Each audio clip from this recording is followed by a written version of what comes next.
Thầy Mark là một giáo viên giảng dạy IELTS người Anh với kinh nghiệm hơn 13 năm sinh sống và giảng dạy tại Việt Nam.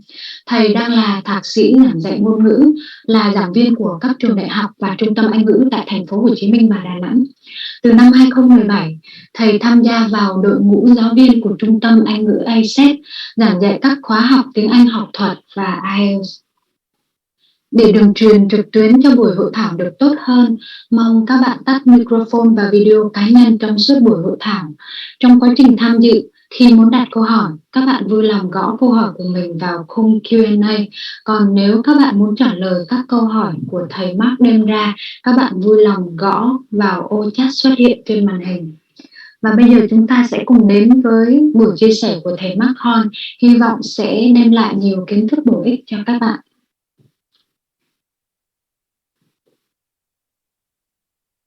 Hi, Mark. Please begin your presentation. Okay, thank you. Okay, thank you everyone for coming. It's wonderful to see so many people here. Okay. There we go. I don't think we will worry about that, but you can have a quick think of this, okay? So welcome for coming, and just have a look at these questions, okay? What do you know about the IELTS writing exam? How is the IELTS writing exam marked? And how do you feel about the writing exam? Well, today we'll be thinking about these questions, okay? And in my presentation, okay, which is called Unlocking IELTS Writing 7.0, the key to achieving success in the IELTS exam. So today I'm going to be showing you what you need to do to get a 7 in the IELTS writing exam. Okay, I am Mark Horn, and I know I've just been introduced, but let me just say it again. Okay, I've been in Vietnam since 2008, and I've been teaching IELTS for around 13 years since I got here. And I'm here today to share my IELTS tips and advice with you, and I'm very happy to be here today.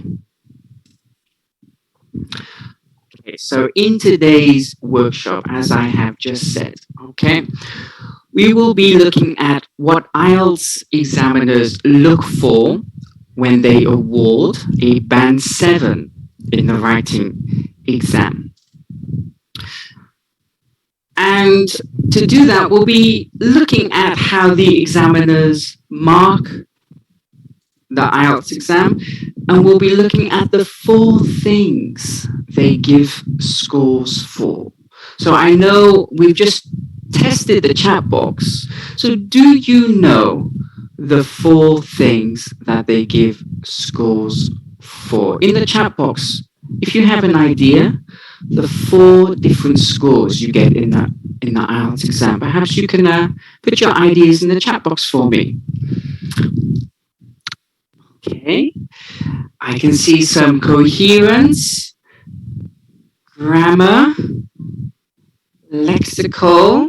Okay, we got task response and task achievement. That's interesting. Okay, vocab. Okay, we got Xia with Hui, sorry, with lots of things there. Okay, excellent. Excellent. Okay. Very good. So let's look at those 4 things, okay? And the first thing we will be looking at is grammar, okay? So grammar is the first thing, okay? And in IELTS markers, refer to it as grammatical range and accuracy. So there's actually 2 slightly different things in there. There is vocabulary, so well done if you had vocabulary. And in IELTS, we call that lexical resource. And there is organization, which in IELTS we call coherence and cohesion. Again, they are 2 slightly different things, and we will be looking at both of those. Okay, so well done if you had those things. And the final thing, okay, is content. Okay. Which in IELTS we call task response, and there's actually task achievement too, okay? Again, two slightly different things, but very, very slightly different. So, as I said, in today's webinar, okay, we will be looking at how to get a 7 in each of those band descriptors. That's what we call them in IELTS, okay? The little things that you need to do to get that band score.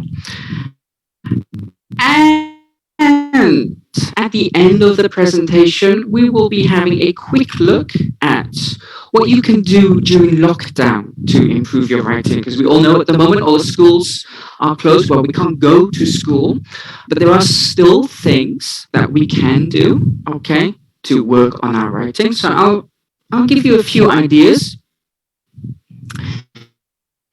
And then finally, at the end of today's webinar, we will have time for some questions and answers. So can I please ask if you do have any questions during the webinar, perhaps you can jot them down on a piece of paper and please save them until the end. There's quite a lot of you here today, okay? So I won't be able to answer questions during the presentation, but please, at the end, ask me anything, okay, about the IELTS writing exam. So let's begin. We will start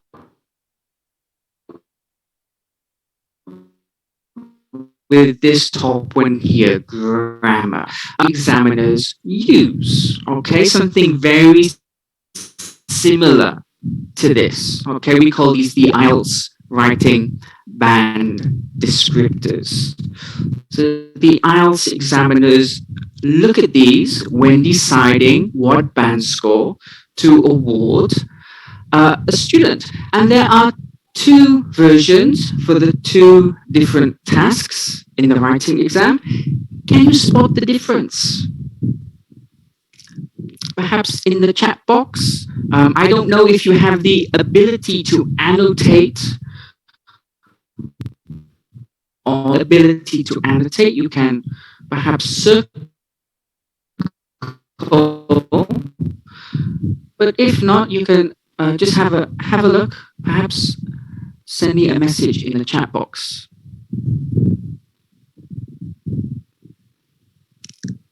They are slightly different. Okay, fun and task response and task achievement. That's right. Okay.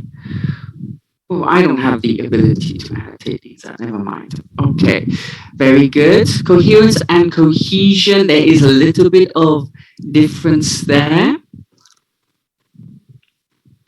Okay. And there's a little bit of difference in those task achievement and task response columns. Okay. Unfortunately, I can't annotate on here. I can't circle to show you exactly where the differences are. Okay. They are slightly different, but to be honest, the difference is not that great. Okay. Today we will be focusing on task 2. Okay. When we look at task response. Yeah, okay. And we know task 2, you get more marks are awarded for task 2. It's with 66% of your band score. Okay. So as I said, let's start with grammar, okay? So today we're looking at how to get a band 7. So we'll compare band 6 and band 7, okay? And see what we need to do to step up to that higher band score. So in band 6, you are allowed to make some errors in grammar. And these errors rarely reduce communication. That means the IELTS examiner or a reader is able to understand your idea most of the time. But to get a band 7, you have to have good control of grammar, and it does not mention communication here. Okay, you are allowed to make a few errors. Okay, you don't have to have perfect control of grammar. So, uh, but you do have to be making error-free sentences. Okay, so you have to have the ability to produce sentences which contain no errors. Okay, so just to sum up, to be awarded a 7, you need to, okay, be able to produce error-free sentences, not make too many grammatical mistakes, okay, and although it doesn't mention it in band 7, okay, you must be able to communicate your ideas successfully. So while in band 6, you are it says rarely reduce. Okay, so if the reader doesn't quite understand your idea sometimes because of your grammar mistakes, that's okay for band 6. But in band 7, you have to be able to communicate your ideas. Your grammar needs to be good enough not to confuse the reader. So it's always a good idea to read your writing task, okay? And if you are confused by your grammar, that means the examiner will be confused too. So we know we need good grammatical accuracy. So how can you improve your grammatical accuracy? I have some ideas for you. You can, of course, study grammar. Okay, to improve your grammatical accuracy, study grammar. Review the grammar you have learned. Of course, you can use textbooks for that. You can use the internet for that. Okay, go back to your high school. It's the one thing we all know. High schools do well in Vietnam. Lots of focus on grammar. So go back to your high school stuff. That's fine. Okay. Analyze your writing, analyze the grammatical structures in your writing. Look for mistakes. And a good way to analyze your writing is to read your writing out loud. When I read things that I have read, if I read things up here, sometimes I skip over the mistakes. My brain doesn't process it carefully enough. But if you read your writing out loud, actually, that process of hearing, okay, the grammar, you will notice a lot more mistakes.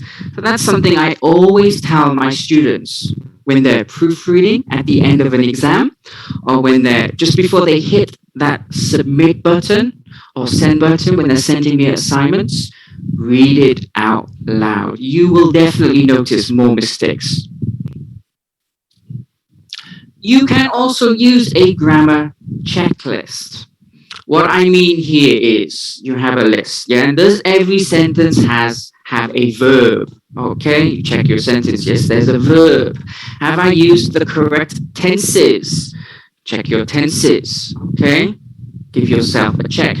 Have I used modal verbs when I need to? For example, if I need to hedge. Okay, give yourself a check. So you can have a checklist of some of the basic grammar things that we need to have. Okay, especially important for those basic mistakes because you can't really afford to make basic mistakes. Okay, to get a band 7. This is one of my favorite things to do with my students. Draft an answer. Okay, write a task 2 or task 1 answer, perhaps in set yourself a time limit, okay? Set yourself the 40 minutes or 20 minutes.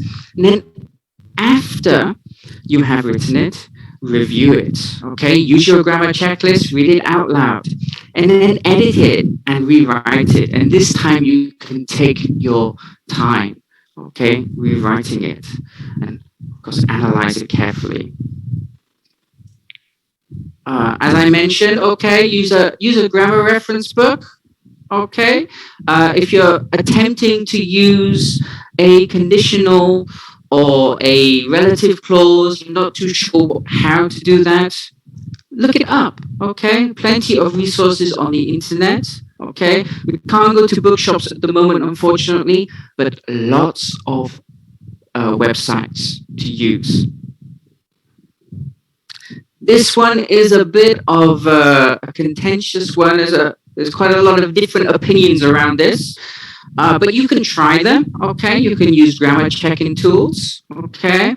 Perhaps after you have edited it yourself, you can run it through Grammarly if you use that, or a similar tool. Even Google Docs, the grammar check there is not too bad, and it will spot basic mistakes, okay? Microsoft Word, not so great at checking grammar. Google Docs is a bit better.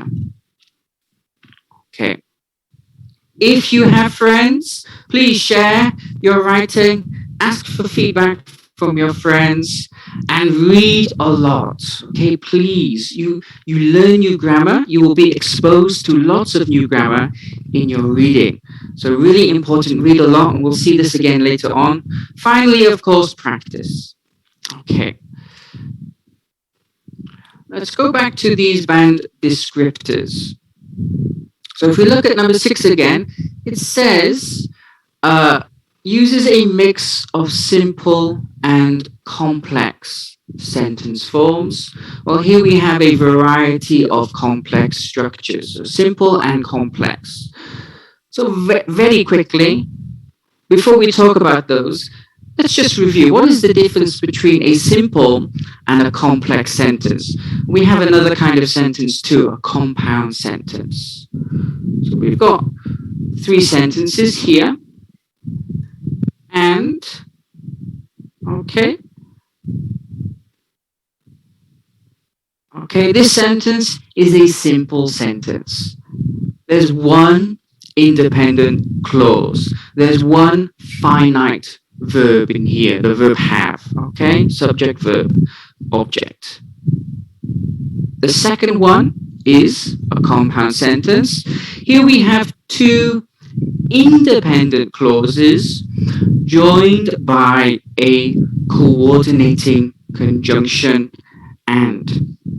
Now, if you're not familiar with these words, independent, clause, coordinating, conjunction, my suggestion is that you become familiar, okay? When you review grammar, use grammar reference books and learn what these words are. It's much easier to learn about grammar when you are familiar with the language for describing grammar.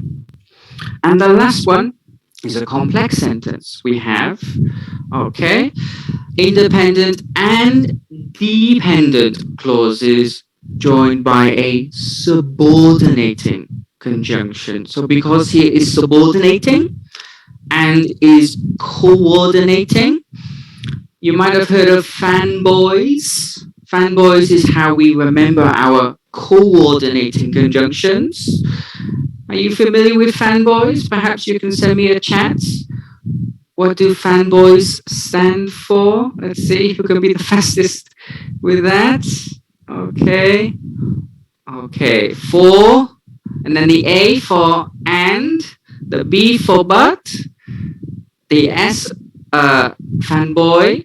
Okay, we missed the N. N for no, O for R.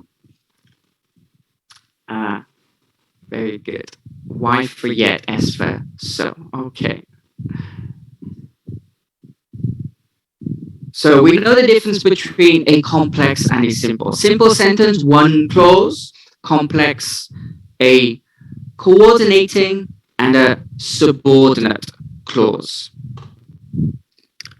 So what does this mean? Does this mean only use complex sentence in your writing? Do you think that's right?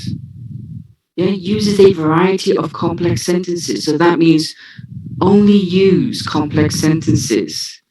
You think that's right? Okay, I got lots of no's. No, definitely not. Okay. Yes. Definitely not. Okay. In good writing, Okay, there will be a mix of all three sentence types. A mix of simple, a mix of compound, a mix of complex. Okay, and uh, your topic sentence would be a good example of where you would probably use a simple sentence, okay, with just a subject and an object. That's what I teach anyway. Okay, so it means use a variety of those different types of sentence. And when it comes to complex sentences, we want to use different types of structures, not just one or two types. To get a 7, you have to be able to use a variety of complex structures. So, the question is, what are some of those different kinds of complex structures, and how can you increase your variety? So, as I said, be familiar with a wide range of complex structures. Any idea what are some of the different complex structures? Just give you 30 seconds in the chat box. Okay, do you know what kinds of complex structures might you know?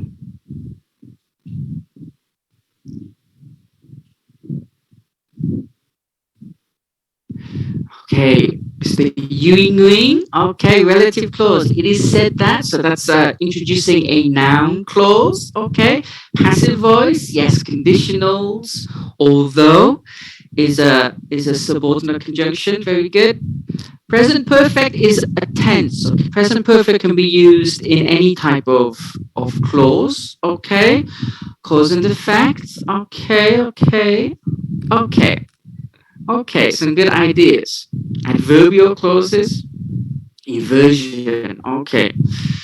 So just some ideas for you. Okay, of course, conditionals. Okay, first, second, third, zero. Okay, present participle clauses. We'll have a look at some examples in a moment. Okay, noun clauses. So I think that. So starting with that. Right. I think around relative clauses, and there are different types of relative clause. Reduced relative clauses are very good if you know how to use those. Okay. And what have we got here?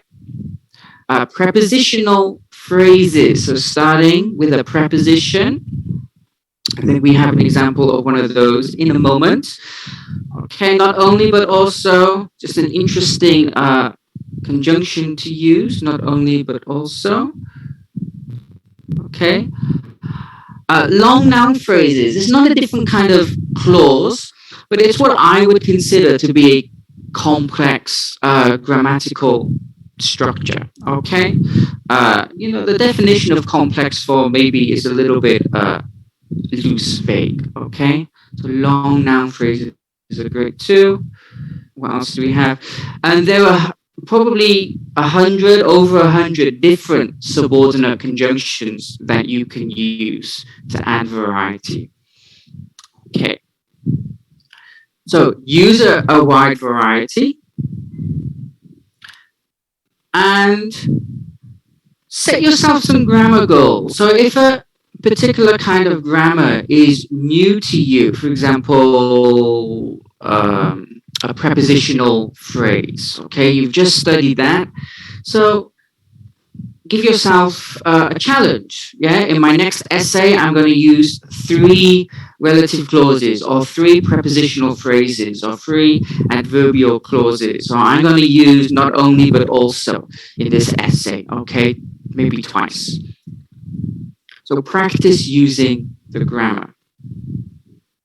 You can also practice transformation exercises, and I know that you are familiar with these because I know Vietnamese teachers love to use these in their lessons at school, okay, at high school.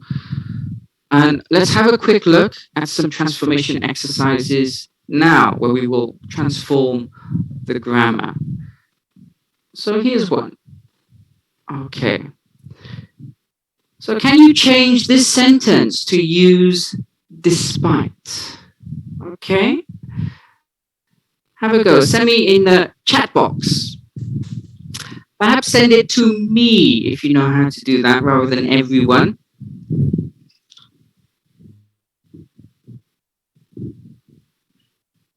I'll give you 30 seconds.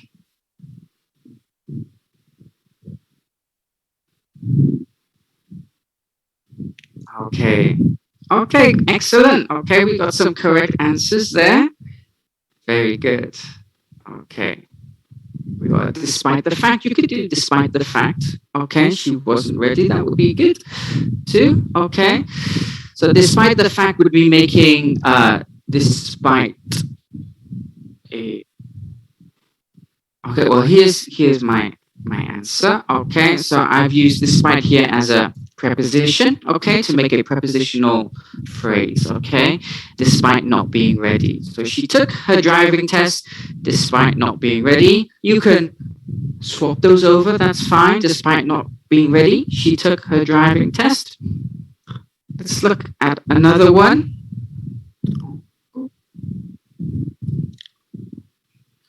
So London is the biggest city in the UK and it is the capital. Make a sentence with which.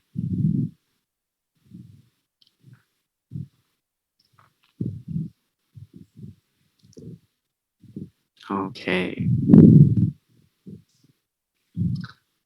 Okay, I've seen two options. There are two options here.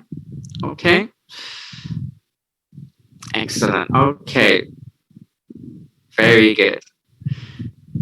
Very good. Okay. So my answer, London, which is the biggest city in the UK, is the capital. Okay. If the main information was that it's the biggest city in the UK, you would put that as the main clause. London, which is the capital, is the biggest city in the UK. Okay, depends what the main information is. Notice the commas. Okay, this is non-defining. This is adding extra information about the UK. So you need some commas for this sentence. Okay, last one. Being. I think this is the trickiest one. What do you think here?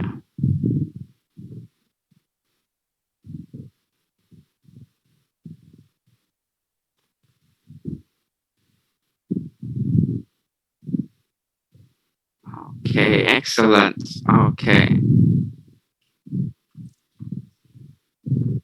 Okay. Okay, so this is a good example of quite maybe quite advanced grammar. I would be impressed by this if I saw this in a student's essay. Okay.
Recording in progress. Meaning slightly.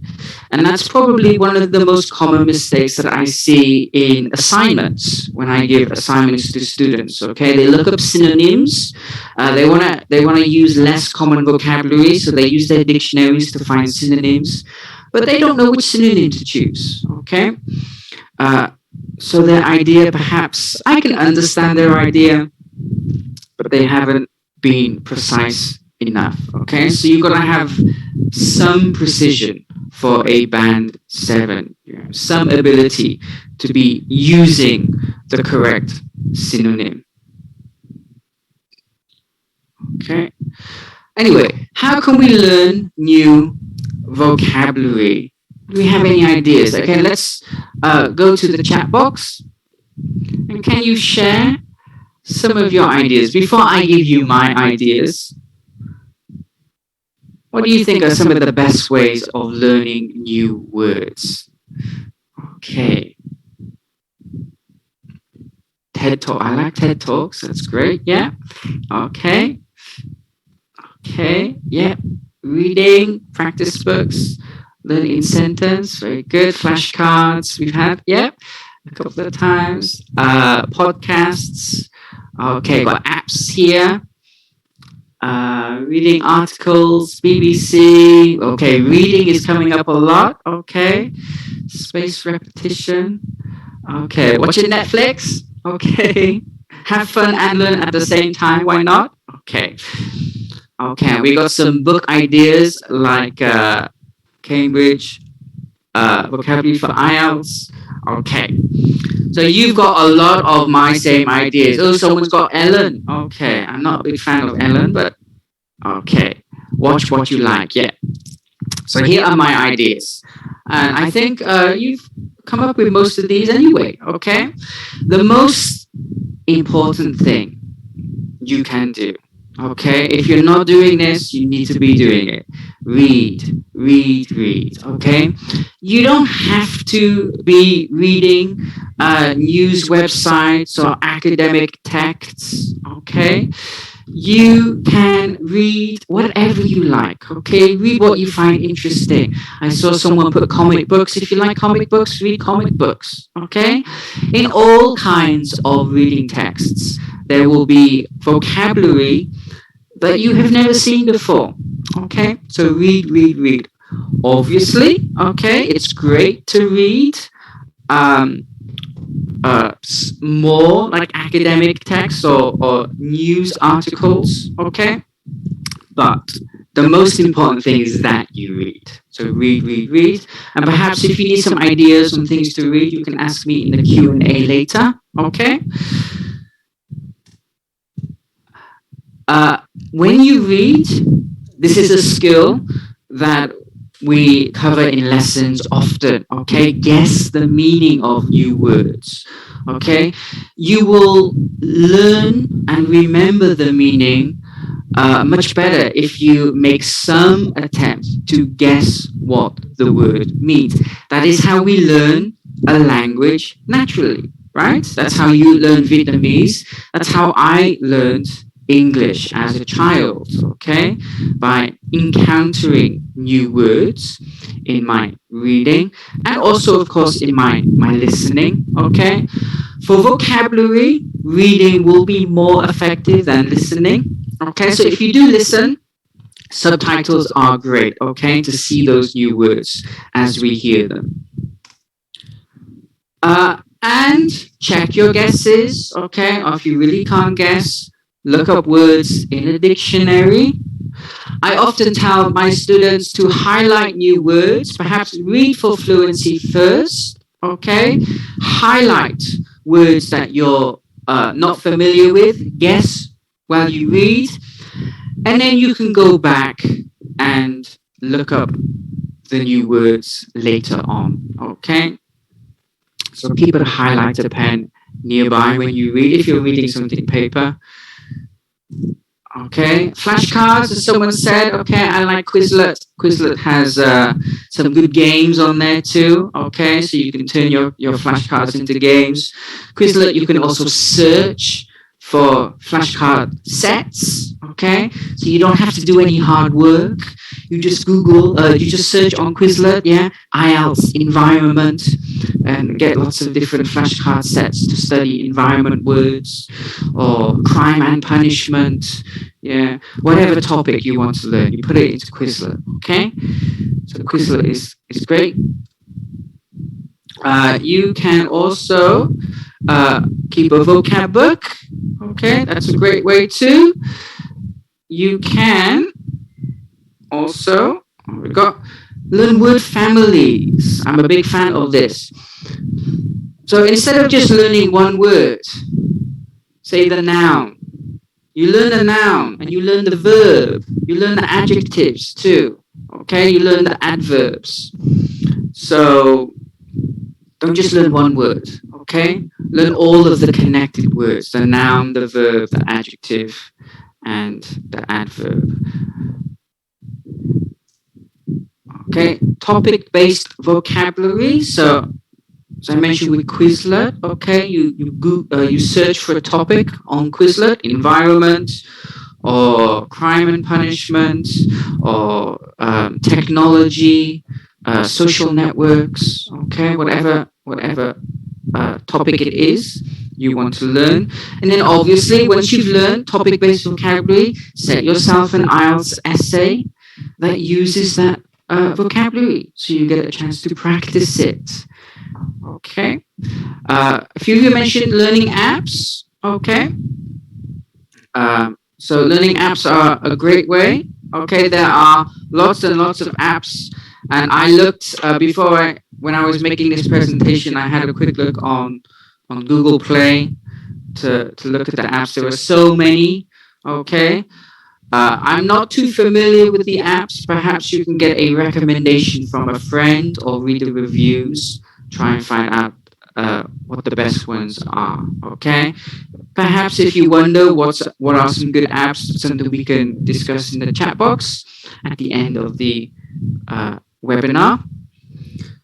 And as I just mentioned, use whatever you learn in your writing. Okay.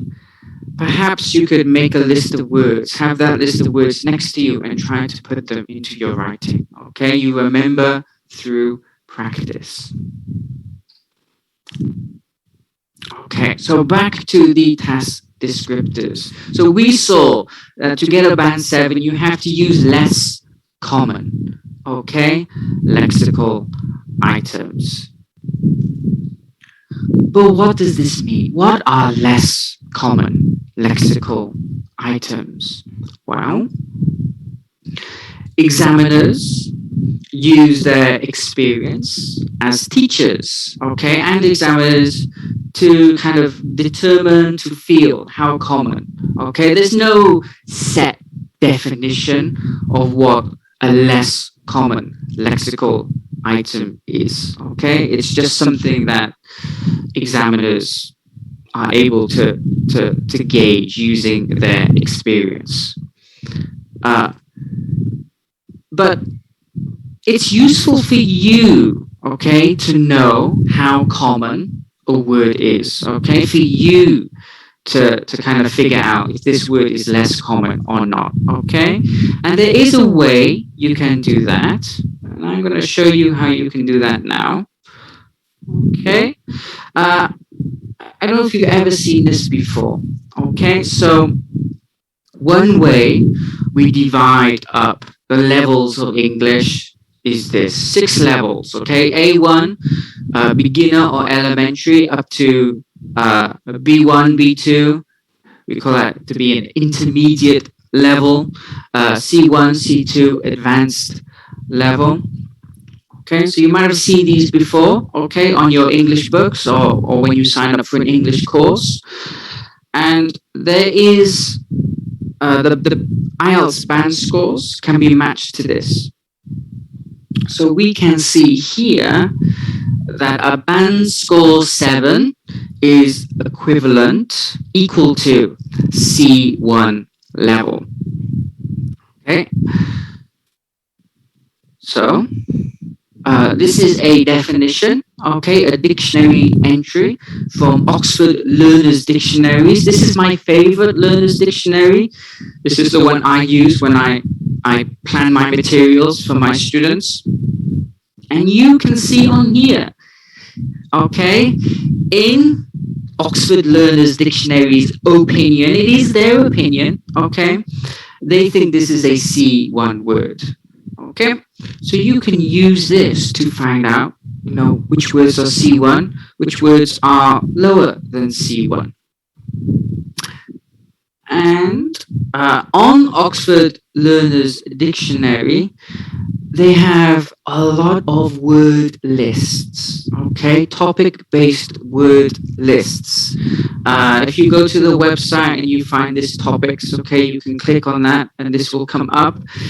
And then you can see lists like this. And these lists, you can see here that we've got lots of C1, lots of C2 as well. C2 also obviously going to be less common. Okay, so these word lists are a great way of learning topic-based vocabulary.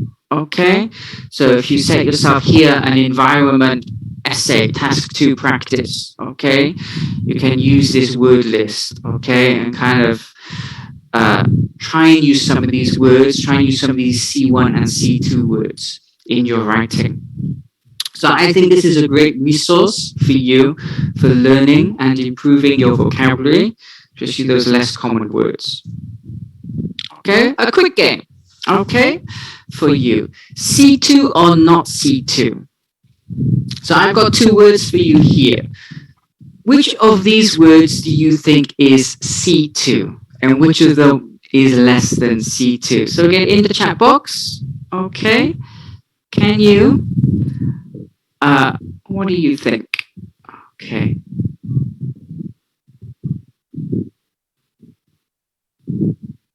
You 10 seconds. Get as many. Okay. Well, I'm seeing a mix here. Okay.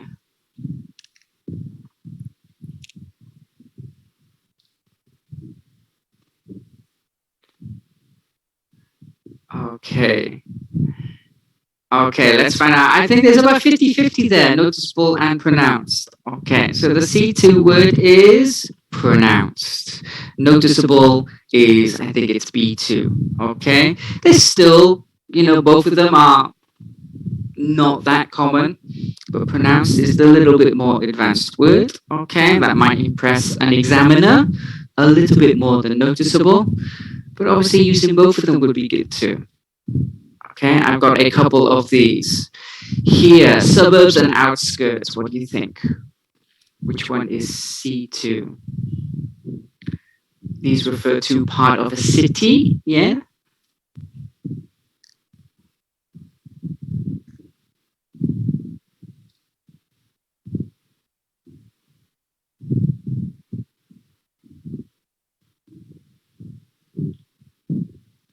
Okay, I think there are a few more outskirts than suburbs this time. Let's find out. It is outskirts. Well done if you said that, okay? So outskirts is a C1 word according to the Oxford Learners Dictionary, but I definitely think outskirts is a little bit more advanced than suburbs. Suburbs is something that I usually teach in a B1 or B2 course, an intermediate course, okay? And outskirts does not always come up. Okay. How about here? 2 adjectives for you. Innovative and revolutionary. Which do you think? So again, they're synonymous, very similar in meaning. So revolutionary is a little bit stronger than innovative.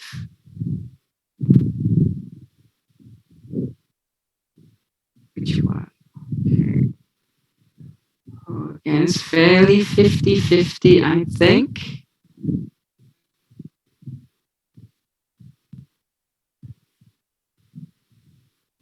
Okay. Okay, I think it's fairly 50-50. Let's find out. Revolutionary, well done if you said revolutionary. Okay. So again, innovative would be a word that would come up in kind of an intermediate course. Okay. Revolutionary, perhaps not. Okay. There are a few of these. Okay, I think I've got 8. How about here? What do you think?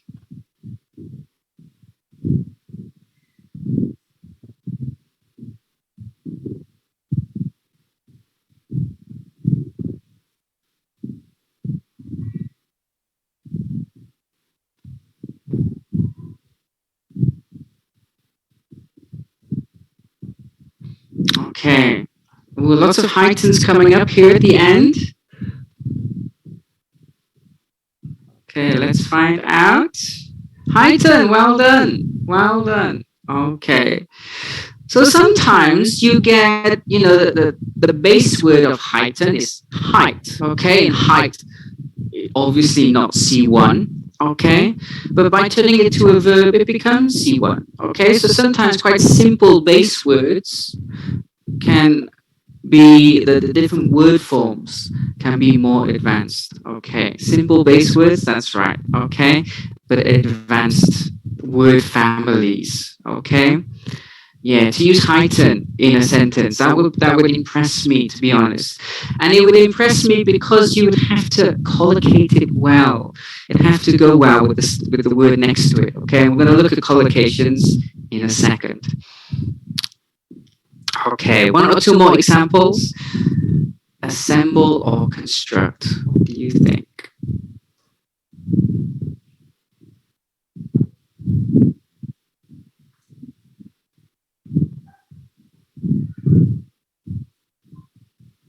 Okay, ooh, lots of assemble. Assemble, a clear winner here. Assemble is correct. Well done. Well done. Okay, very good. I think there are 2 left. How about here? Tremendous and remarkable. 2 adjectives. Okay. A tremendous idea, a remarkable idea.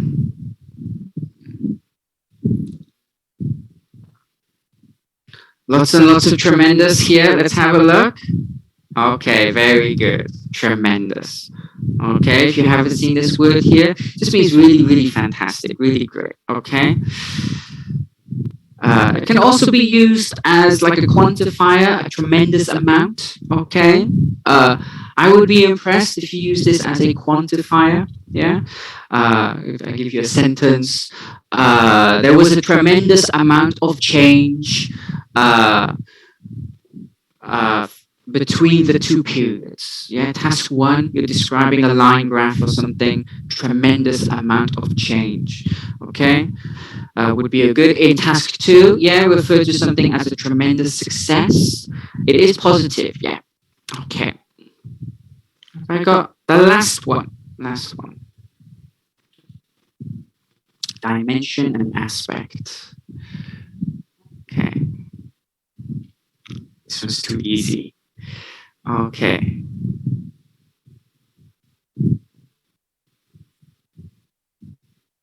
Yes. Okay, very good. Very good. Let's have a look. Dimension, of course. So dimension, there were several dimensions to this problem. Yeah, it's pretty close synonym to aspect. Yeah, there were many aspects to this. There were many dimensions to this. Okay. Factors is another similar word. Okay. So very good. Okay. So there you go. So get an idea. C2 vocabulary. Okay. So that's kind of what we're looking for. Okay. To hopefully guarantee you that band score 7. There's one more thing we need to look at on this band descriptor, and that is here. Okay.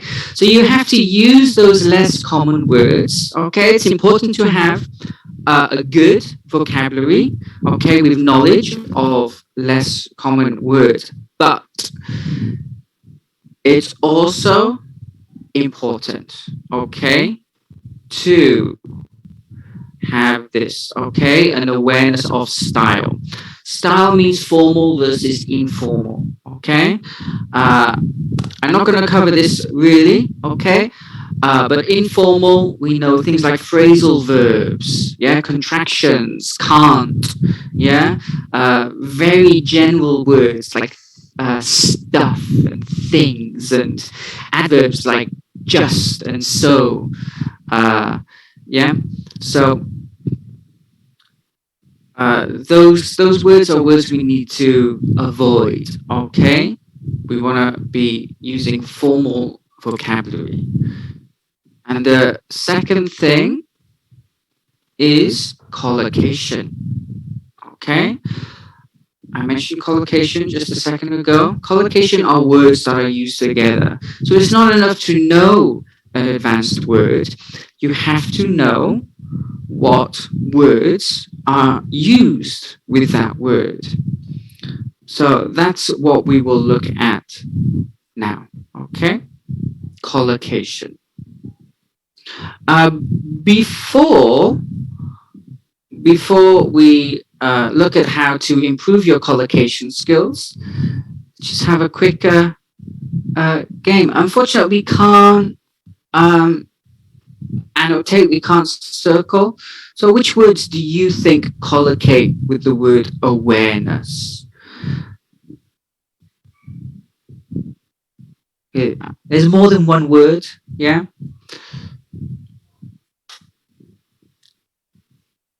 Raise awareness, increase awareness, grow awareness.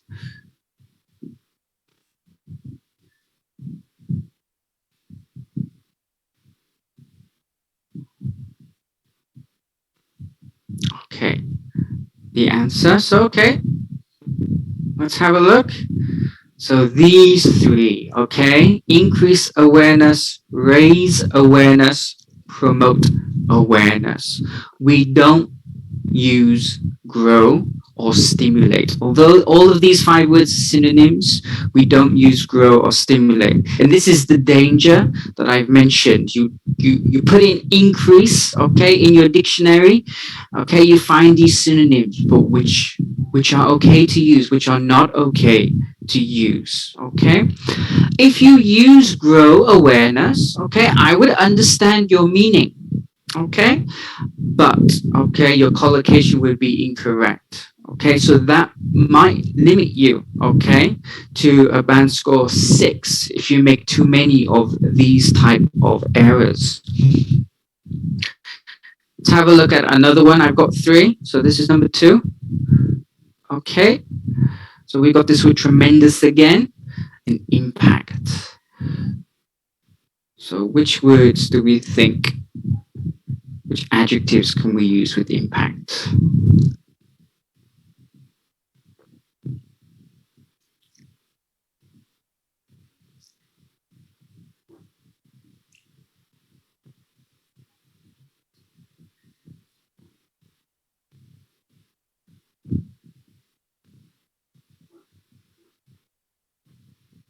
Okay, I can see some correct answers here. Okay, I can see some people are getting all 3 of them correct. Let's have a look.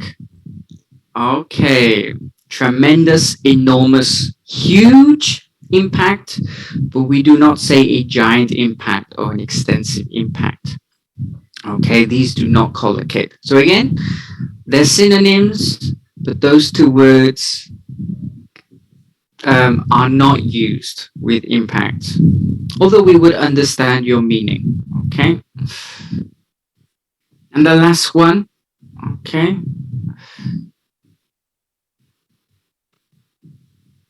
these are not synonyms here, okay, but it's still good to be aware. What do we think can be used with environmental here?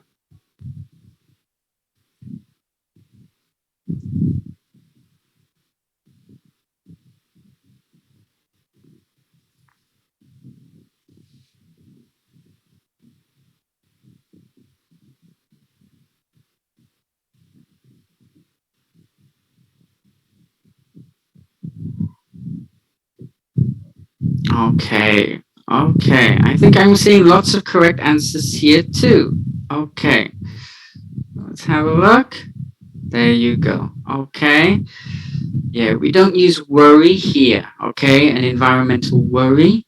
is an unusual collocation, okay, but environmental concern, okay, is much more common, and that's okay to use. And an environmental issue and impact, okay, they are fine also. Okay, so well done if you got those correct. And okay, I just okay. Why not solution? Okay, I often get asked these kind of questions. Why can't we use these two words together? And the answer is I don't know. They're just not used. Okay, that's just through tens, hundreds of years of people writing English, people just don't use those words together. And when we see those words together, it feels very strange. Okay, and that's about the only explanation. Okay, we can give. They're just not used. Okay, there are no rules or anything. It's just you see two words together and you think, "Whoa, that's weird." Okay, I've never seen those words together before. Okay, or you see two words together and you don't think about it because it's normal to use them together. Okay. But how can you improve your collocation skills? Okay, so I'm going to show you 3 ways of how to find and check collocations. Okay, you might have some other ideas. Here are my ideas. So, going back to the Oxford Learners Dictionary, you will see there is a collocation section. Oh, yeah, it's come up now. Okay. Here, okay, at the bottom. But it is fairly limited. Okay, there's not much. And you'll see there's a link. See full entry here at the bottom. Okay. But the problem is if you click that, it takes you to a website asking you for money. And I know we don't all have money to pay. But, okay, but there is an alternative, okay? And that is the free dictionary. It says Oxford Collocation Dictionary. I don't know if it's connected to Oxford or not, okay? But here is a free online collocation dictionary. It doesn't look very pretty, okay? But it has all the information there. Okay, so we got an example here, impact. Now it organizes the words by similar meaning. So we can see, yeah, so which adjectives can we use with impact? Big, considerable, dramatic, enormous, all describe the size of the impact, okay? And then we've got, if we go, we've got a group here, then I can't see anymore. We've got catastrophic, damaging, devastating, disastrous, heavy, negative, serious, severe. So these group of words all have a negative meaning. So I think this is a great tool, okay, for checking collocations, okay, or for choosing a word that can collocate. It is time consuming, to look up these words all the time, but this is how we improve. And the other way you can check a collocation is to use Google. Okay. If you put in 2 words, it's very important to use quotation marks. Okay, those ... Okay. If you put in raise awareness into Google with quotation marks, you have 48 million results. So Google is telling us these 2 words together are very, very common. So it means they collocate. If we put in stimulate awareness into Google with 2 quotation marks, you can see only 71,000. That sounds like a lot, but compared to 48 million, it's nothing. Okay, so that tells us these two words are uncommon. Okay, we do not use those words together. So stimulate awareness, not a collocation. Raise awareness, a correct collocation.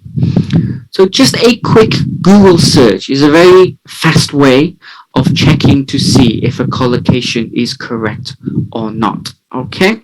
Faster than using the collocation dictionary, having to look carefully for a word. Okay?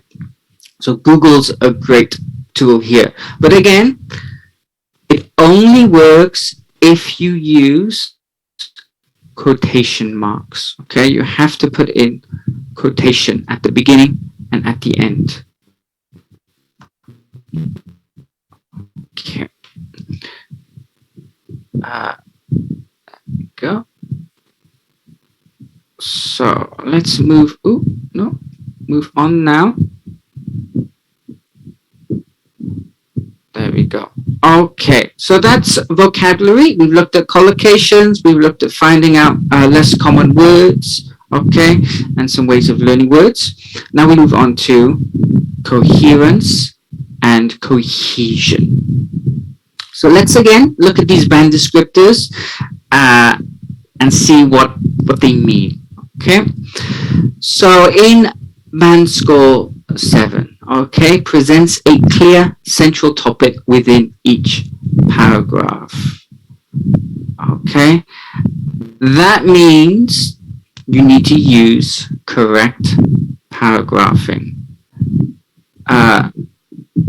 Logically organizes information and ideas. There is clear progression throughout. That means, okay, you have good organization of ideas in each paragraph. And then we're jumping around a little bit. The third thing here in band 7 uses a range of cohesive devices appropriately. So that means good linking of ideas. So we are going to work through these 3 things: correct paragraphing, good organization of ideas, and good linking. To get a band 7, you need to do these 3 things. So let's start with the easiest one: correct paragraphing. Okay. So, okay, have a quick look at these task 2 questions. How many paragraphs would you write for each question? What information would each paragraph contain? Just give me the number of paragraphs. So let's do the first one first, okay? The first task here. How many paragraphs? What we got? We got, do the advantages of this development outweigh the disadvantages. So an advantages and disadvantages paragraph. Okay. I see lots of 4s. Okay, interesting. Okay. Lots and lots of 4s. Okay. How about the second one? We got a problem and solution essay. Okay, what problems does this situation create? What are some solutions? Okay. We got 4 again. Okay. Okay. So 4 for both types.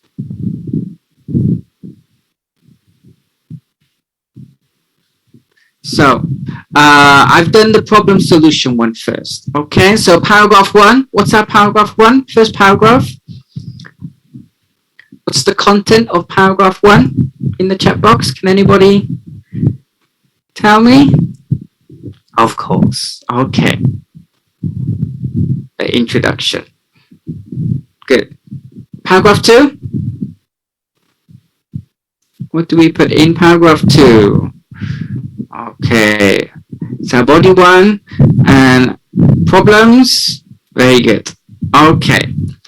And body 2. Okay. Paragraph 3. of course, solutions, and then finally we will have a short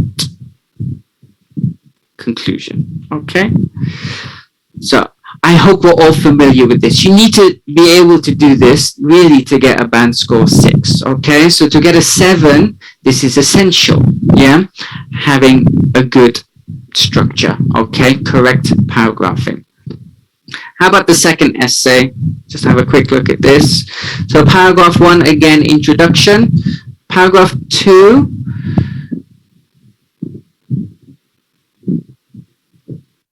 okay, lots of people going the advantages. Okay, advantages. This is where there's a bit more freedom. Okay, so here I've got a main advantage. Then in my other paragraph,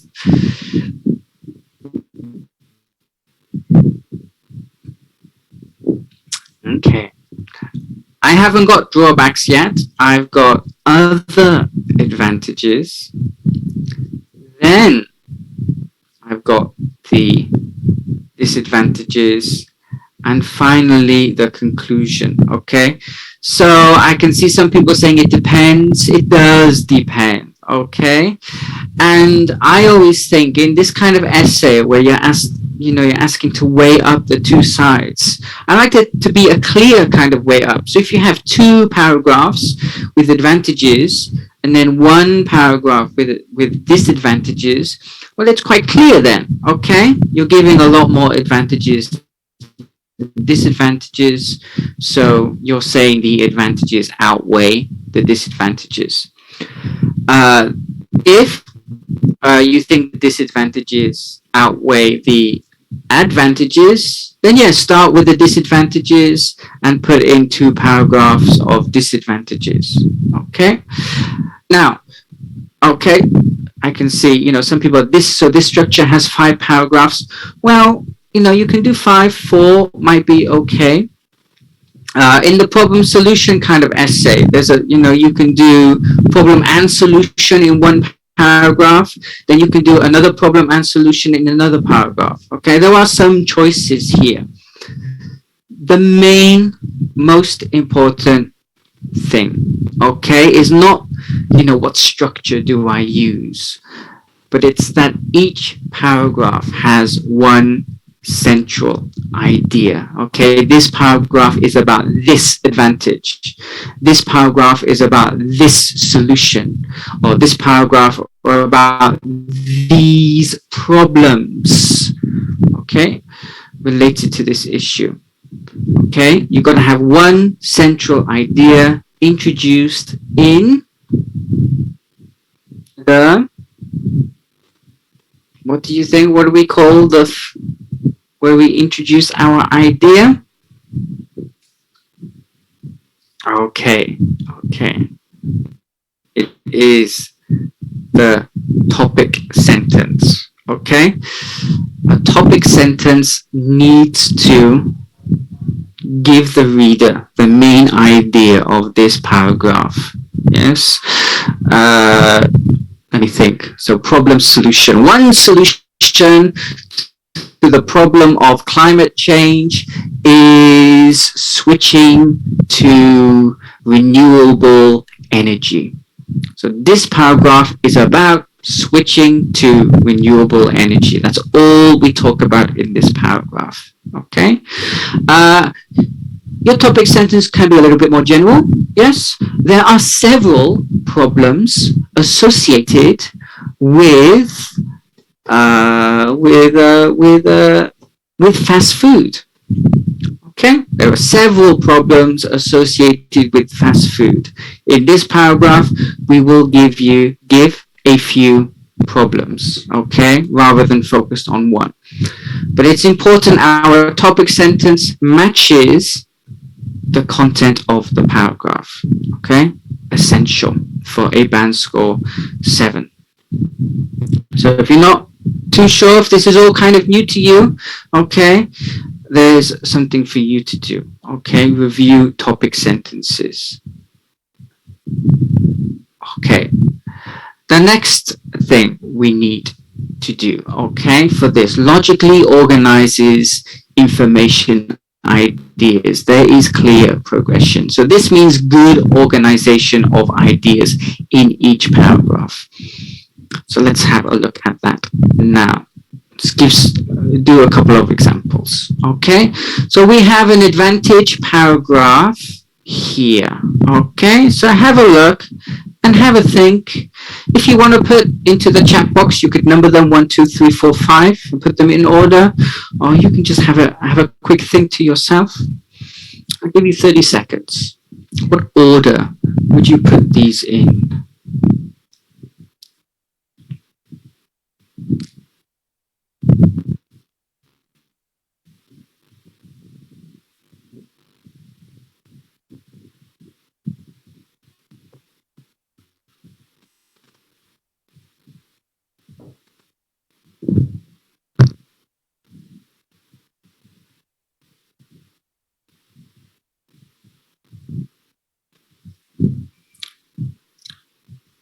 Okay, so number 1,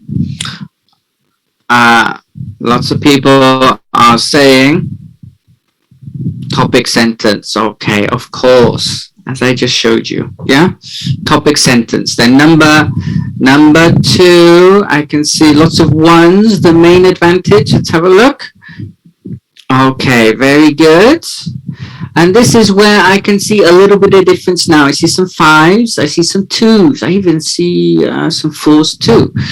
So the next one would be, I've got the effects of the advantage.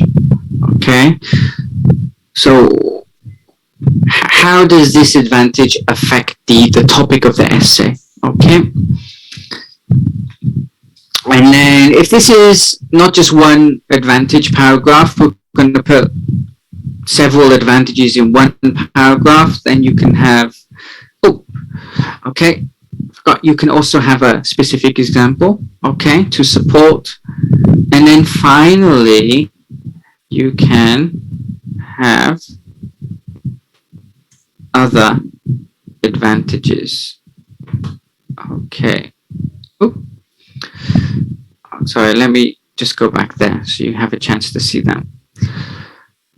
Okay, this is just an idea, but with this structure, there's clear progression. Okay, we have a topic sentence. There are many advantages to public transport. The main advantage is that public transport reduces the amount of greenhouse gases, and then the effects. Yeah, this results in a better environment. Okay, an example is something. Okay, other advantages of public transport include it is affordable for people and it decreases the amount of traffic on the street. Okay, so there's progression. So the next one here, how would you organize these? Only 4 here. So this is discuss a viewpoint. Yeah, discuss both views and give your own opinion type of essay.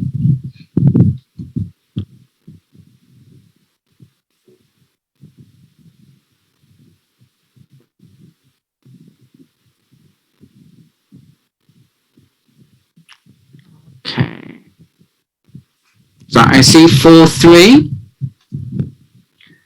Okay, so for the first 2, so very good. Okay, of course, our topic sentence.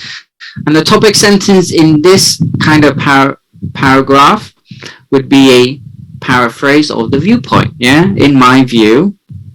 And then you just paraphrase whatever the viewpoint is. And then you give your main reason for this viewpoint.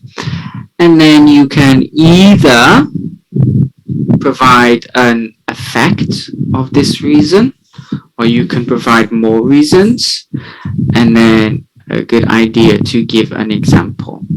Okay, so this is one possible, okay, structure for this kind of paragraph. So how can you do that. This is probably one of the trickiest things for students to do. Okay, students often get ideas, but they find it difficult to organize them. So how can you improve your organization of ideas? Okay, so of course, if you've studied IELTS before, if you've looked in an IELTS textbook, they often contain these kind of structures, the structures we've just seen. Okay, they will tell you your first sentence needs to be a topic sentence, your second sentence needs to be a reason, your third sentence should be an example. Okay, so you can use these to get ideas. The problem is these structures kind of not very specific, right? Yeah, a reason, an effect. Okay, so you can also analyze sample answers. Okay, use the internet, find some good band score 7, 8, 9 answers and analyze them. Identify the purpose of each sentence. Yeah, what is this sentence doing? Okay, so this is a reason, this is an effect. Okay, here we have another effect linking word, so this is an effect of that effect. Okay, here's an example. So analyze the structure. Okay, you can work backwards. Okay, get a paragraph and write an outline for that paragraph.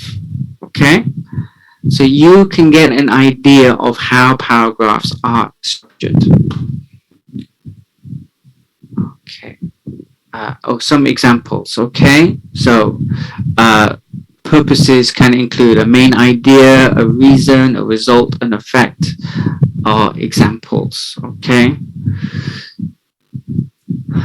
Also, okay, if you struggle with your organization, make sure you write an outline before you write your essay. Okay, and practice. Okay, you can just practice the outlines. Again, you could take a sample answer and create an outline from that sample answer. And of course, before you try a task 2, make an outline. But, okay, if you do an outline in the exam, be careful that you don't spend too much time on it. Okay, there is a danger of students spending lots and lots of time thinking of ideas, putting in an outline, and then they only have 20 minutes to write their answer. And that isn't usually enough. Okay, so be careful. Definitely write outlines when you're practicing. In the exam, you might be good enough. Okay, you might be able to organize your ideas in your head. You might not need an outline in the actual exam if you practice enough. Okay, at home. Okay, so our final thing in coherence and cohesion is linking of ideas. And as it says, use a range of cohesive devices appropriately. So let's look at a range of cohesive devices. And I think we're going to look at 3 types: linking words, transitional phrases, and reference. Okay? If you're not familiar with what these are, you will find out. Okay. Well, we can't annotate, but we can use the chat box instead. So let's start with addition. I'll give you 20 seconds. What linking words for addition do you know? Can you use?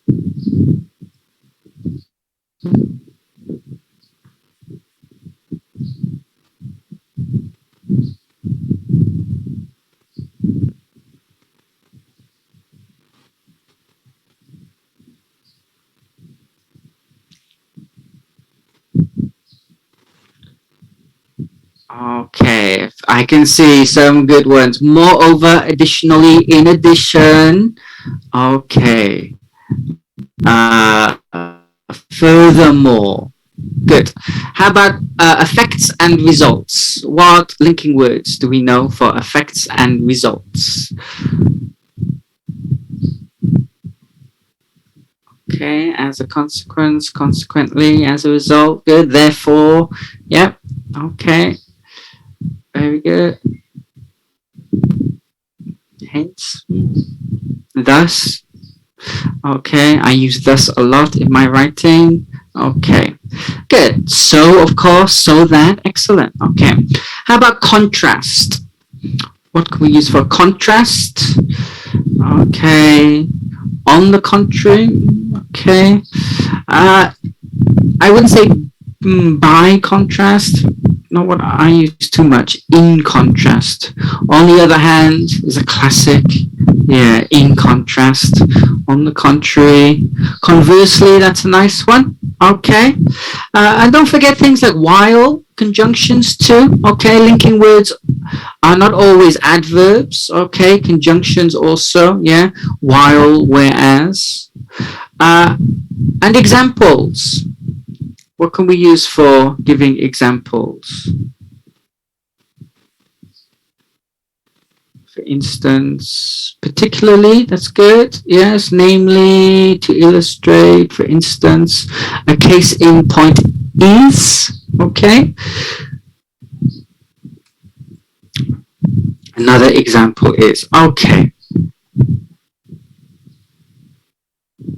Okay. And don't forget such as, okay? Such as is an important one too. Okay, so, yeah, if you Google IELTS essay words, okay? IELTS essay linking words, you get lots of tables like this, okay? So use these, okay? You can, again, you can have these out, you can have a table up like this while you're writing, and just pick words from it, okay? Just don't use the same linking word too many times. I put twice, okay? There's not too many linking words for addition, yeah, if we're thinking about adverbs, okay? But, you know, an IELTS essay is not that long, so I think you could probably, you should be able to do that, okay? You should be able to not have the same word twice, okay? And that will get you that range of linking words. Okay, so now we'll move on to transitional phrases. Okay, so besides using linking words, use transitional phrases to link ideas. And I think these are much more impressive to use. So I'll just give you some examples. Okay, another solution to the impacts of climate change is, okay, so instead of just saying moreover, yes, to combat climate change, people can also, you can create this noun phrase, another solution. Okay, so despite being an effective way of reducing crime, imprisonment, so you're linking with a previous idea. Okay, you've got some solution. The solution is imprisonment, and you've said how it is an effective way of reducing crime. And now we're going to move on to, it seems like a disadvantage now. Okay.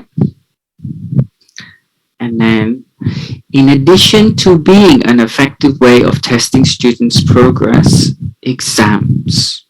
Okay, so we've said in the previous idea that exams are an effective way of testing student progress, and now we're going to give another advantage of exams. Okay, so using these phrases, these adverbial phrases, or these noun phrases to link are quite impressive. Okay, definitely band score 7 if you're able to use these. Some of these phrases can be used to link paragraphs together.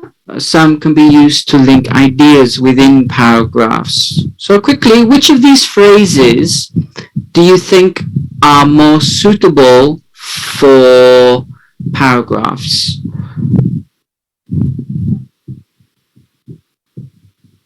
In the chat box, yeah. Okay. which you think are more probably linking paragraphs?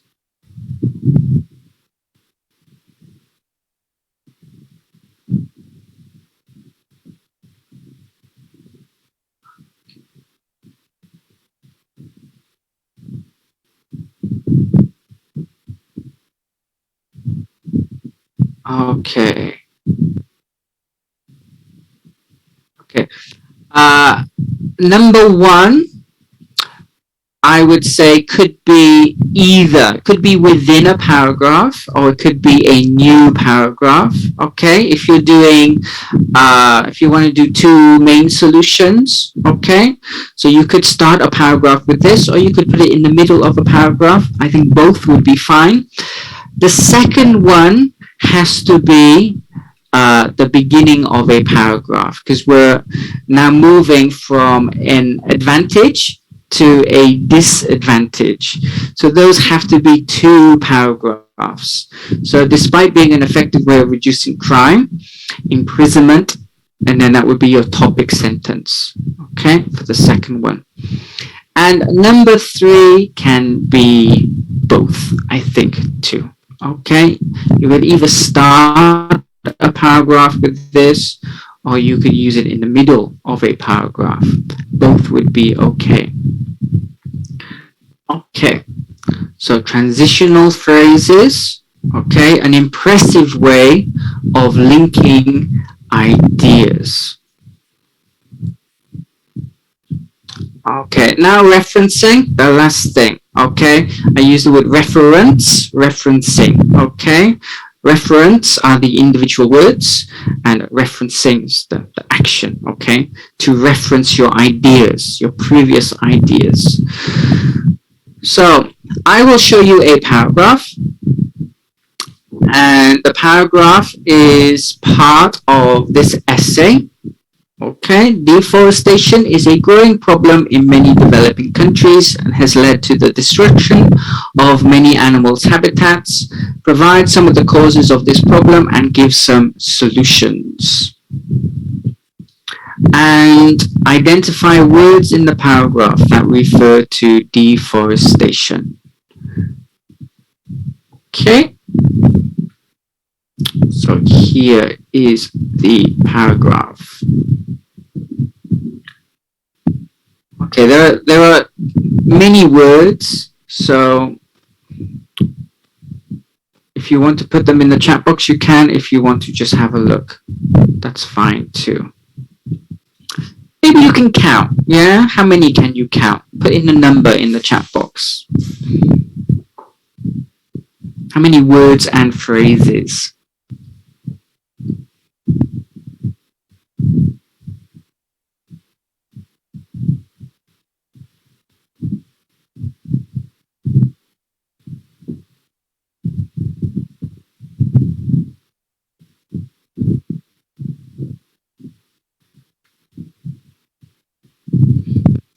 Let's go through and take a look. So our first word, okay, so here's deforestation, okay, and the first word I've got is this process, and then I have this destruction, and then I have the clearance of land, and then I have vast areas of forest have been destroyed. Then we have trees are cut down. Then we have the destruction of forests. And then we have again, trees are cut down. Okay. And we have finally this. Okay. So our main idea, our topic, deforestation, okay, is repeated throughout the paragraph. This is very important to repeat your idea throughout a paragraph. And we can put these words into three categories, okay?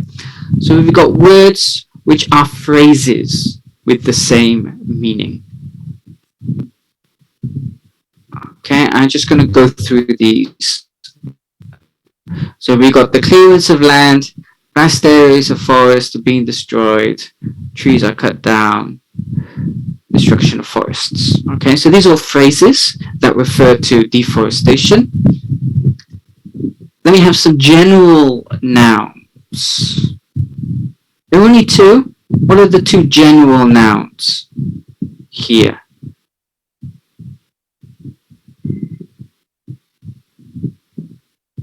Okay, so they are process and destruction. Okay, so these are general nouns. They can refer to many different things, but here they refer to deforestation. We also have pronouns. I think there's only one, okay, that refers to, that we had, which is at the end, this. Okay, this here is referring to a process, okay, an action. It refers to things, items. This refers to processes. So the key point here is that repeating the topic and main ideas creates cohesion, and that is what we mean by cohesion, okay? This paragraph has a central topic that we've introduced in the topic sentence, and we are repeating that topic throughout. I think that is a classic mistake that students make, okay? They feel that it's not okay to repeat the topic, okay, or something, but you have to be referring back to that topic and also referring back to your controlling idea, okay? So if we just quickly go back to here, we've got humans are responsible, okay? So humans, we've also got referencing to human, we've got agricultural purposes, okay? That's kind of referencing humans, okay? We've got creation of palm trees, that's something that people do, okay? Beef farming, so that's human related. The logging industry, okay? Wood which are used in paper and furniture. So all of these are referring to human actions. Demand is referring to people also.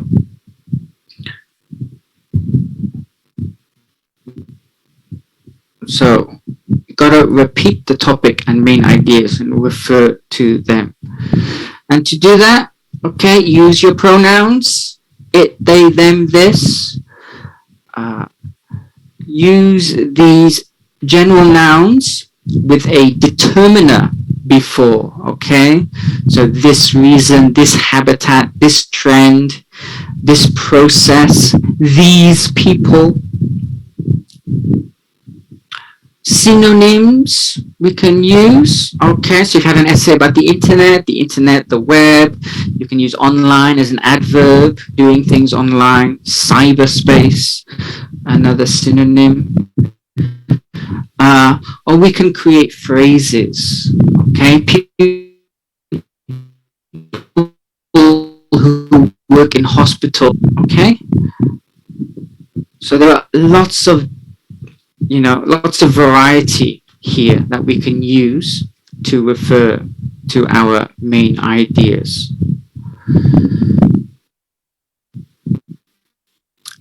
I'll do this very quickly. So we've got a task here, okay? It's about students, okay?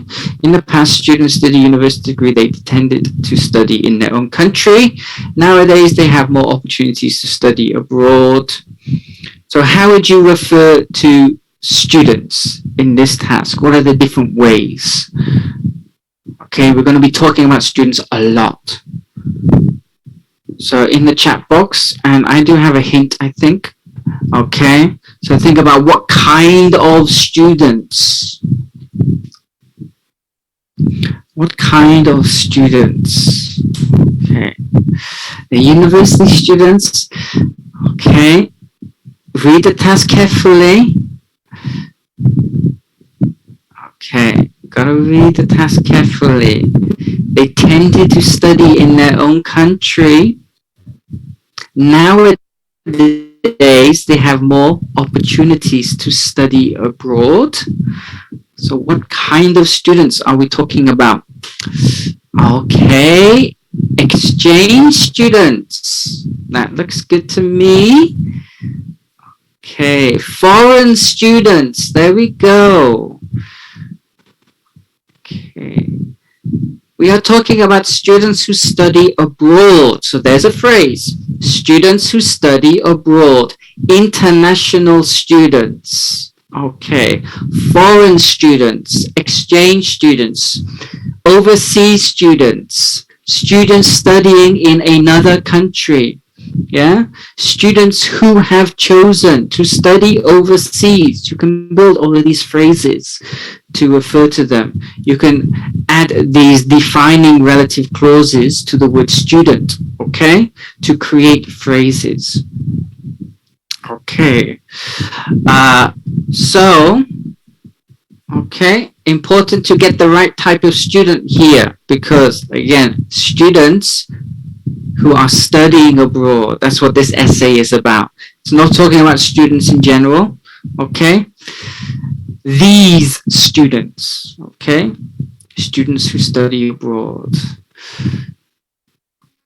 Okay, of course you can just use they as well, okay? But lots of options here. So important to have a lot of variety in how we refer to these students. Okay. So there will always be something to refer to, the problem, the solution, the issue, the people, okay, here the students. Okay. Now we move on to task response. Okay, remember we had task achievement and task response, but we're going to focus on task 2 today, okay, because of our time limits. So we'll look at task response. So our band score 7. Okay, oh, 6, sorry, start with 6. So 6 tells us that we need to address all parts of the task. Okay, some parts may be more fully covered than others. So one paragraph might be more detailed than another paragraph. But for band score 7, we have to it just says address all parts of the task. Okay, it doesn't say some parts may be more fully covered. So, do I have my meaning? So it means that we need to write a full answer with good development. Okay. And just quickly addressing all parts of the task.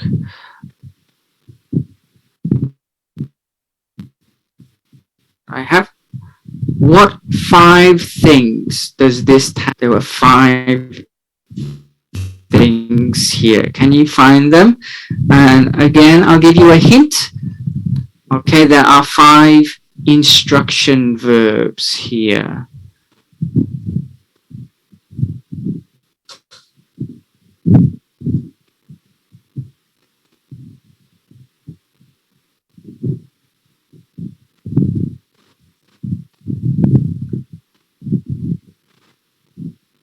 Have you found them all? So we have discuss, give your own opinion, give again, this time give reasons for your answer, include relevant examples, and write 250 words. So we got 5 things you need to do. I just want to go back. I'm not sure if I go back or not. So when we're talking about write a full answer, address all parts of the task, it means to do all 5 of these things. Okay? Which is fairly straightforward. Okay? You should be able to do that. Okay? Perhaps the most difficult one is getting the word count, managing your time. And just a reminder, how many words do you have to write in an IELTS task 2?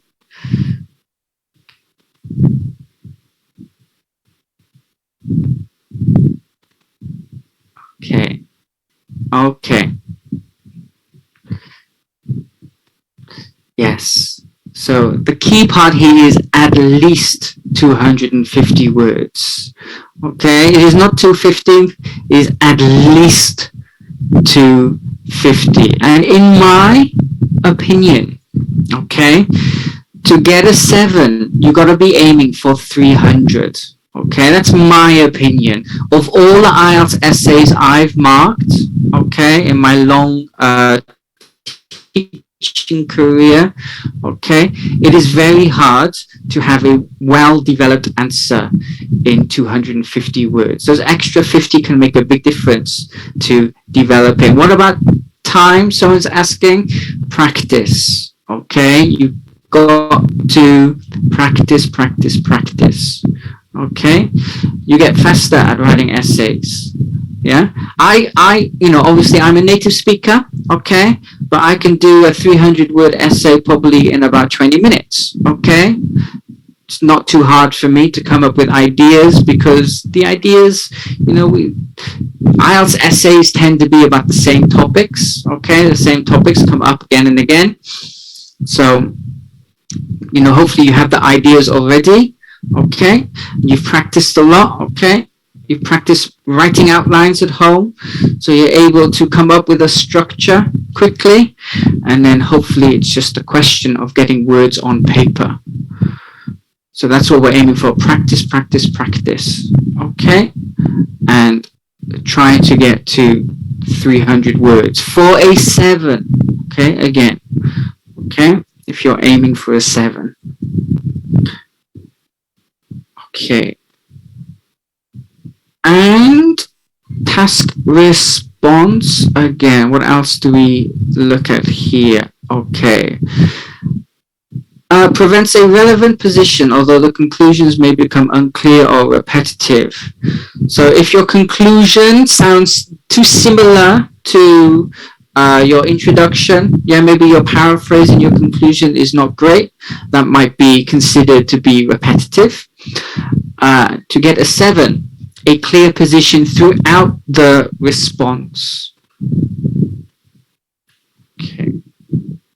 So this means to get a 7, okay, make sure each paragraph has a main idea, as we have discussed before, okay? A topic sentence with a main idea, and make sure your paragraph only contains that main idea. But also outside of the body paragraph, okay, we need to ensure we have our position in the introduction, okay? I think that's something a lot of people miss, okay? They miss putting their position in the introduction. Some of you might be familiar with a thesis statement. So that's what we need, okay? A thesis statement with our position.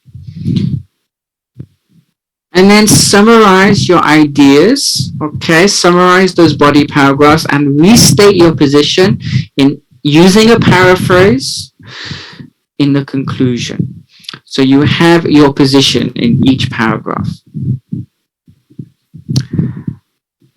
Here are 3 introductions. I'm going to give you a minute, okay? I don't know if it's enough time for you or not, but we've got a couple more things to get through in our time. So I'll give you a minute for this. Which of these introductions is the best?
Okay, so let's look at this first one. The problem with the first one, if anybody has noticed this, the first one we have, let's look at the end. I believe that students achieve the most when boys and girls study together. So we have a thesis statement. We have the writer's position, but repetitive. Okay, it is not a good paraphrase of the question. Okay, there's quite a few words, and the overall structure, okay, has been copied from the question. So number one is no good. Okay, now let's move to number 3. Okay, in number 3 we have a very good paraphrase of the question. Okay, we've really changed the question quite a bit. But okay, we've got, in this essay I will examine both viewpoints and give my own opinion. This is a statement of purpose, okay, but it is not a thesis statement. Okay, I do not give my opinion here.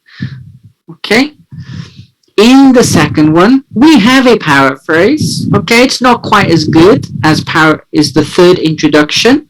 Okay, but it's a paraphrase. Okay, I've changed a bit, and we have a thesis statement. I believe that students learn the most when they study with people from both sexes.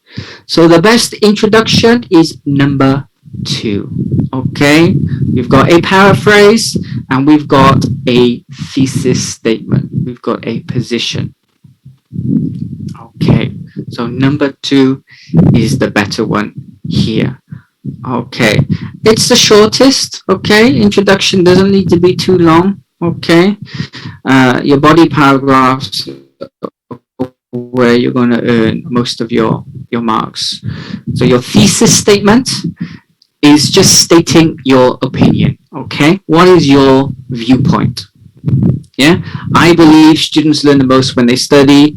Or in a different type of essay, I believe the advantages outweigh the disadvantages. Yes, I believe that something solution is an important way of solving this problem. Okay, so it's starting with something like I believe, in my viewpoint, in my opinion. Okay, try and use that in your introduction. Okay, and now we move on to our final part of task achievement. Okay, for 6 you need to present main ideas. Okay, but some ideas can be inadequately developed, unclear. So to get a 6 you don't have to develop your ideas too fully, but to get a 7 you have to extend and support your main ideas. Okay, so this means, okay, provide ideas and support them with reasons, effects, and examples. We've kind of looked at this in the structure. Okay, but very quickly, and I think this is the final bit before we move on. So what's wrong with this paragraph?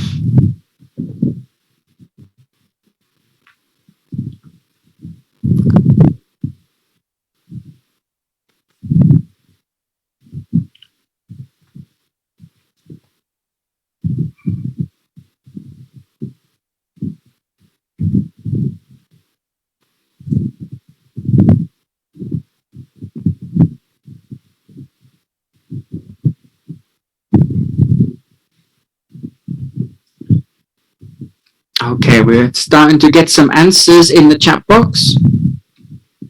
Okay. Yes. Yes, okay, there's no development here. Okay, ideas are simply listed. Okay, so we have 3 benefits in this paragraph, and the benefits are not listed at all, not developed at all. It's just a list. Okay, someone asked before, what is mechanical? This is quite mechanical. Okay, first, second, finally. Okay, and there's no development here. So let's compare it to this paragraph, okay, or a half of a paragraph, okay, where we have development, okay. We've got many argue that this is because. So in my topic sentence is much clearer, okay. I've decided to focus on one main benefit, and then I'm going to explain why I believe this benefit exists. Okay.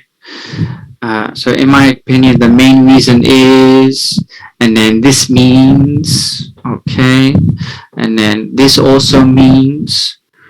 So we've got development here.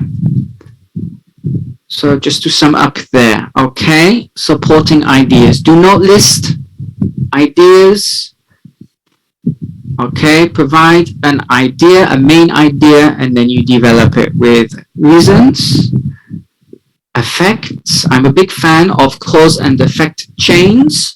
So this causes this, which causes this, which causes this. Okay, and examples.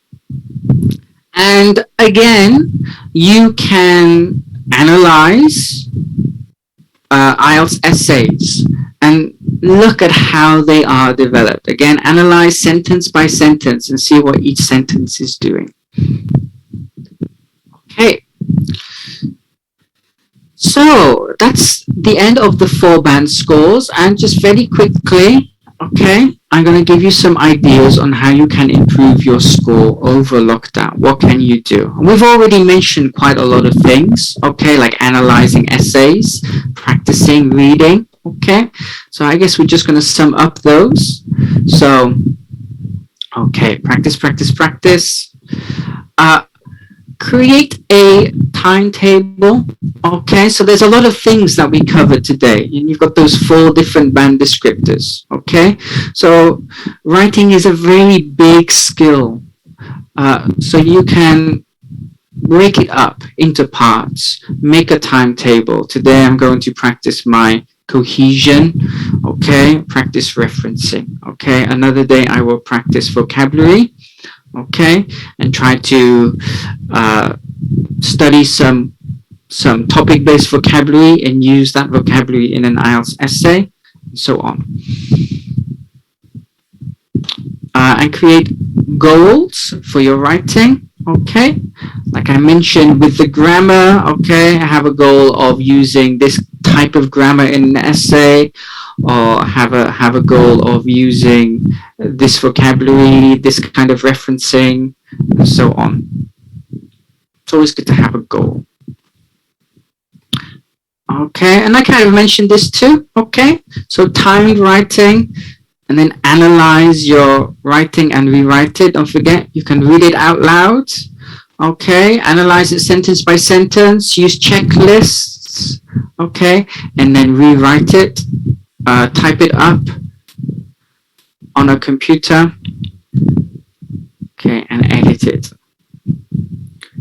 Okay, and I think it's always good to revisit things that you've written in the past. Okay, trust me, even I, okay, when I look at my old essays from when I was a student, I notice mistakes that I hadn't noticed when I wrote the essay. So when you revisit things, okay, put them away for a couple of weeks, and when you go back to them, suddenly things will jump out at you that you did not notice before, okay, and you will be able to improve your old writing a lot. So that's practice, but also, okay, obviously there's no IELTS testing at the moment, okay. Hopefully very soon we'll be able to run IELTS tests again. So it's important that you study and you can find out what your IELTS strengths and weaknesses are, and kind of find out what things you need to target. One way of doing it is to take an online practice test, okay? And there are quite a few options available for taking tests, okay? And there's one particular kind of test which is run by IDP and the other IELTS partners, okay? And you actually get feedback from IELTS examiners, and they will give you a indicative band score, okay? So this will show you what you need to work on, okay, to get your target band score, whether it be a 7 or a 6.5 or whatever, okay? So I think this is can be really useful for you, okay, to figure out what your strengths and weaknesses are. So again, there's a website, IELTSprogresscheck.com, okay? It's official, it's run by IDP and the partners, and you can get feedback from real examiners. There we go. And of course, the final thing you can do is study, okay? You practice and you study new things. Study things that you don't know, that you haven't learned before, okay? And there are thousands of internet resources to choose from. I'm sure you're all aware of all the different IELTS websites. They do vary in quality a lot, okay? There are some good ones, there are some not so good ones, okay? IDP has a website, okay, with some very, very useful materials on there. There are some free reading and writing tests, I think, that you can take on here, or at least there are some links to some tests, and lots of useful hints and tips on here, okay? So the IELTS, the IDP website is a good one to choose. And you can also take an online class, of course. We can't have classes in schools at the moment, like classroom-based lessons, but there are plenty of online classes that you can take, okay? And an example is ACET, okay? It's where I work. So this is the little bit of the advertisement section now, okay? But ACET do offer, okay, some very good courses. We have a very good team of teachers that I work with at ACET, okay? And we have some 60-hour courses that focus on writing and speaking, okay? These are IELTS courses, IELTS skill set, okay? And they will really help you out, okay? Like I said, we have lots of very experienced IELTS teachers at ACET, okay? And the best thing about, joining a class is that you get feedback, okay, and guidance, okay, on your writing and speaking, okay? It's easy to learn these tips and skills online, okay, but it is important to get feedback on your writing and speaking. And I have been asked to inform you that actually right now there are some promotions at ACET, okay? So for the AE, which is Academic English, okay, there's a 30% discount on, these are 100-hour courses, okay?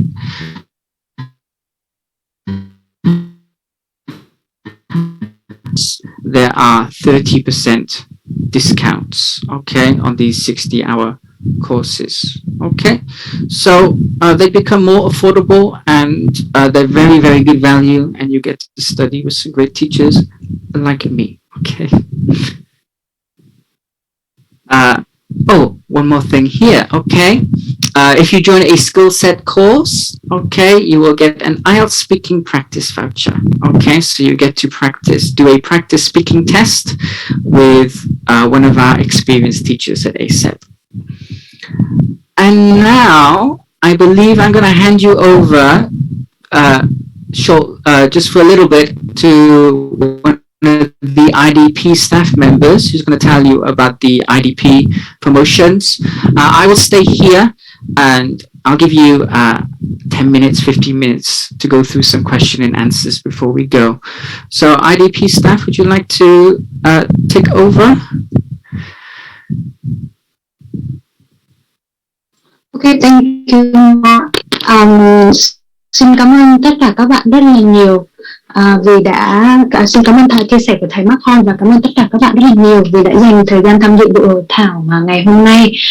Nếu các bạn muốn xem lại hội thảo thì các bạn có thể follow Facebook IDP Education và bây giờ thì IDP xin phép thông báo một số khuyến mãi đang có